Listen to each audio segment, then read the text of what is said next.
परमेश्वर के नाम की महिमा हो। प्रभात मनन की आराधना मनन में आप सभी का हार्दिक स्वागत है। आइए आज सुबह की शुरुआत करते हैं हमारे उद्धारकर्ता प्यारे प्रभु यीशु मसीह के नाम से। प्यारो, पिछले कुछ दिनों से हमने मिलाप वाले तंबू के विषय में कुछ अहम बातों पर मनन किया था, जैसे कि मिलाप वाले तंबू का उद्देश्य, उसको बनाने का नमूना, उसका बाहरी आंगन और उस बाहरी आंगन के पूर्व में बना एकमात्र प्रवेश द्वार और उस प्रवेश द्वार में इस्तेमाल होने वाले अलग अलग रंग के कपड़े इत्यादि। इनमें से प्रत्येक वस्तुओं पर जब हम गहन मनन करते हैं तो हमें कहीं न कहीं प्रभु यीशु मसीह की छाप दिखाई पड़ती है। उसका जीवन, उसका बलिदान स्पष्ट झलकता है। एक वाक्य में कहूं तो मिलाप वाले तंबू का हर भाग जगत के उद्धारकर्ता हमारे प्रभु यीशु मसीह को प्रकट करता है। आइए इसी श्रृंखला को जारी रखते हुए आज इसी से संबंधित कुछ और भी बातों पर हम विचार करते हैं।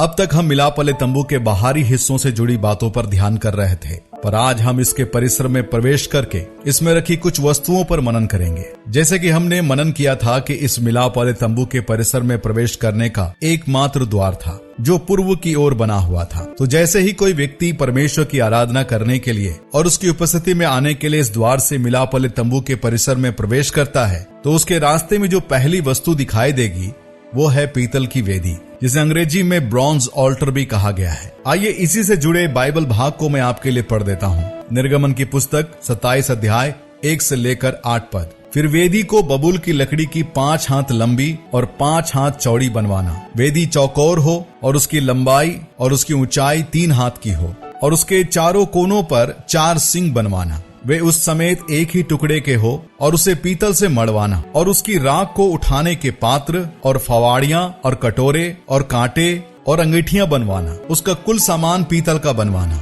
उसके लिए पीतल की जाली की एक झांझरी बनवाना और उसके चारों सिरों में पीतल के 4 कड़े लगवाना और उस झांझरी को वेदी के चारों ओर की कंगनी के नीचे ऐसा लगवाना कि वह वेदी की ऊंचाई के मध्य तक पहुंचे। और वेदी के लिए बबूल की लकड़ी के डंडे बनवाना और उन्हें पीतल से मड़वाना और डंडे कड़ों में डाले जाए और जब जब वेदी उठाई जाए तो वे उसके दोनों किनारों पर रहे। वेदी को तख्तों से खोखली बनवाना, जैसी वह इस पर्वत पर तुझे दिखाई गई है वैसे ही बनाई जाए। परमेश्वर इस पढ़े गए वचनों पर अपनी आशीष को उंडेले। प्यारो, जैसे कि हमने पढ़ा कि इस वेदी को बबूल की लकड़ी से बनाया गया था और उसे पीतल से मढ़ा गया था। यह बिल्कुल वर्गाकार आकार में बना हुआ था, अर्थात स्क्वायर शेप में बना हुआ था। इसकी लंबाई और चौड़ाई 5 क्यूबिट थी, अर्थात 7.5 फीट लंबा और चौड़ा भी उतना ही था। और उसकी ऊंचाई 3 क्यूबिट थी, अर्थात 4.5 फीट ऊंची। इसके चारों कोनों पर 4 सिंग बने हुए थे, जिसका इस्तेमाल बलि पशु की रस्सियों को बांधने का उपयोग किया जाता था। इस वेदी की आग सदैव जलती रहती थी,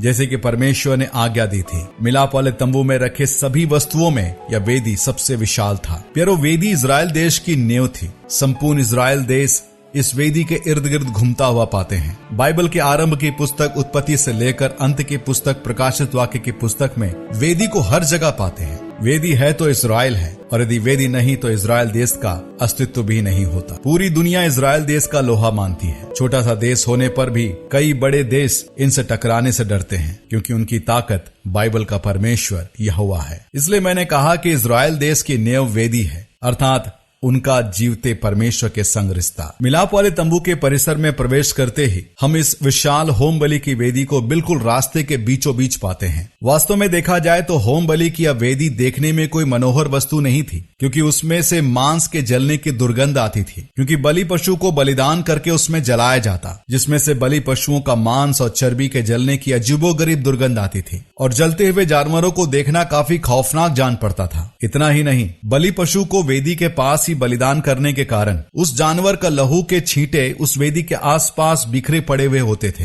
अर्थात संपूर्ण वेदी लहू लुहान और काफी घिनौना दिखता था। तब सवाल ये उठता है कि परमेश्वर की उपस्थिति में आने वाले के रास्ते में इस तरह का खौफनाक मंजर को परमेश्वर ने क्यों रखवाया? प्यारो, भले ही होम बलि की वेदी हमें खौफनाक और घिनौना जान पड़े, परंतु यही तो सच्चाई थी जिसका सामना हर एक को करना था। क्योंकि एक पापी इंसान अपने पापों को साथ लिए पवित्र परमेश्वर की उपस्थिति में आना संभव नहीं है। उसे पापों का दंड उठाना पड़ेगा, जो है अनंत काल के नरक की आग। पवित्र परमेश्वर और मनुष्य के रास्ते में खड़ी या विशाल होम बलि की वेदी उसी दंड की कहानी को बयां करती थी। यदि कोई इजरायली परमेश्वर के संग मेल करना चाहता हो तो अपने संग एक बलि पशु को मिलाप वाले तंबू में लाता और उसे याजक को सौंप देता। याजक उस बलि पशु को भली भांति जांच कर उसे वेदी के सींगों में बांध देता था। फिर वह व्यक्ति अपने दोनों हाथों को उस बलि पशु के सिर पर रखता और अपने सभी पापों को बड़ी ऊंची आवाज में परमेश्वर के सम्मुख मान लेता और इस रीति से उसके सभी पापों का दंड उस बलि पशु पर डाल दिया जाता और उसे बलिदान करके होम बलि करके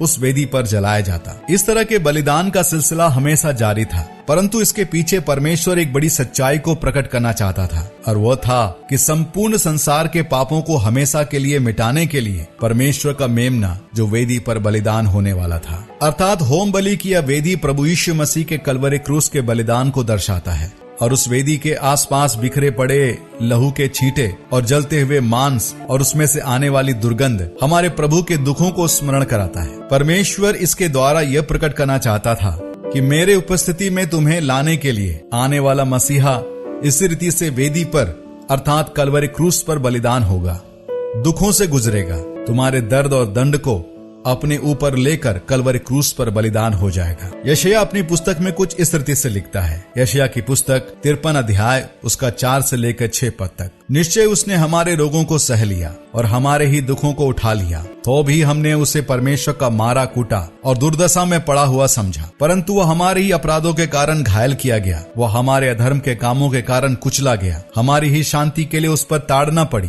कि उसके कोड़े खाने से हम लोग चंगे हो जाए। हम तो सब के सब भेड़ों के समान भटक गए थे, हम में से हर एक ने अपना अपना मार्ग लिया और यहोवा ने हम सबों के अधर्म का बोझ उसी पर लाद दिया। प्यारो, यही कारण था कि परमेश्वर की योजना अनुसार होम बलि की वेदी को परमेश्वर के पवित्र स्थान में प्रवेश करने से पहले मार्ग के बीचों बीच में रखा गया था, अर्थात बिना वेदी को पार किए तुम परमेश्वर के सम्मुख नहीं आ सकते। वेदी अर्थात क्रूस, वह स्थान जिस पर हमारा प्रभु यीशु मसीह निष्पाप और पवित्र बलि पशु के समान हम सब के पापों को लेकर कलवरी क्रूस पर बलिदान हो गया। पौलुस अपने पत्री में कुछ यूं लिखता है, इफिसियों की पत्री 5वां अध्याय उसका 2 पद, जैसे मसीह ने भी तुमसे प्रेम किया और हमारे लिए अपने आप को सुखदायक सुगंध के लिए परमेश्वर के आगे भेंट करके बलिदान कर दिया। प्यारो, आइए इन्हीं विचारों को मनन करते हुए हमारे प्यारे परमेश्वर और उद्धारकर्ता प्रभु यीशु मसीह के सम्मुख में घुटने टेके, उसके प्रेम और बलिदान को स्मरण करके आइए हम उसकी आराधना करें। हम इस विषय को आगे भी जारी रखेंगे। परमेश्वर के नाम की महिमा हो। आप सबको मेरा जय मसीह की।